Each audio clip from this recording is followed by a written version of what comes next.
Plus de la moitié de la population mondiale a été confinée pendant cette première crise du Covid-19.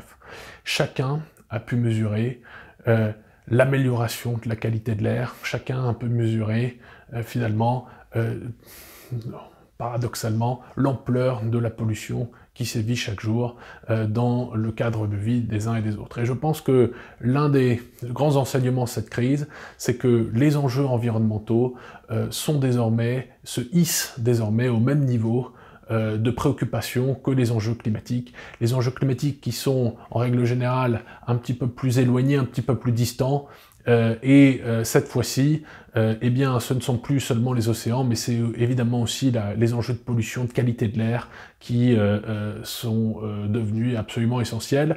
La pollution tue 4,7 millions de personnes par an dans le monde.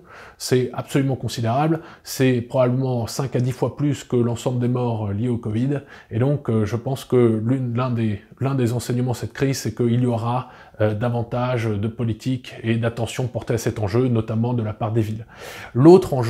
L'autre grand enseignement, c'est que quand on regarde la baisse des émissions de gaz à effet de serre cette année, du fait de 2 à 3 mois de confinement, elle ne sera que de 4 à 5%. Or, pour être dans une trajectoire qui limite l'accroissement des températures mondiales à 1,5 degré, eh bien, il faut 2 fois plus. Il faut baisser les émissions de moins 8% par an pendant 10 ans. Donc, on est très loin du compte et c'est, je pense, l'autre grande préoccupation liée aux quelques mois que nous venons de vivre.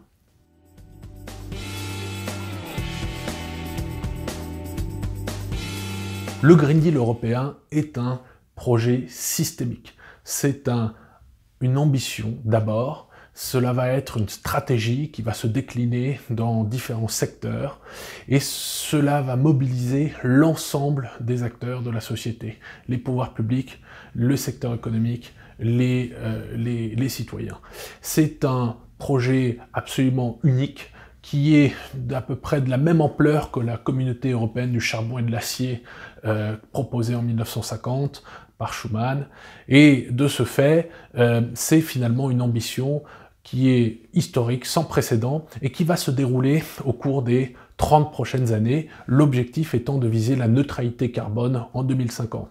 Alors, cela va se jouer sur 30 ans, c'est le temps qui nous sépare, si l'on regarde en arrière de la chute du mur de Berlin, c'est en soi relativement long, mais en réalité la principale bataille, le principal enjeu, c'est la mobilisation, et qui démarre dès maintenant, parce que les cycles d'investissement sont longs, parce que l'urgence finalement est là aujourd'hui, ce n'est pas dans 30 ans, et donc il faut démarrer et accélérer, et l'ambition c'est de lutter contre tous les gaz à effet de serre, d'une manière générale, pas que le CO2, c'est de mobiliser toutes les politiques, tous les éléments de la société, de ne pas que se concentrer sur le secteur de l'électricité comme on l'a fait jusqu'à présent, mais aussi d'aller décarboner l'industrie, l'agriculture, les transports, et finalement, c'est progressivement améliorer le bien-être des populations européennes et devenir leader dans cette transformation dans le monde.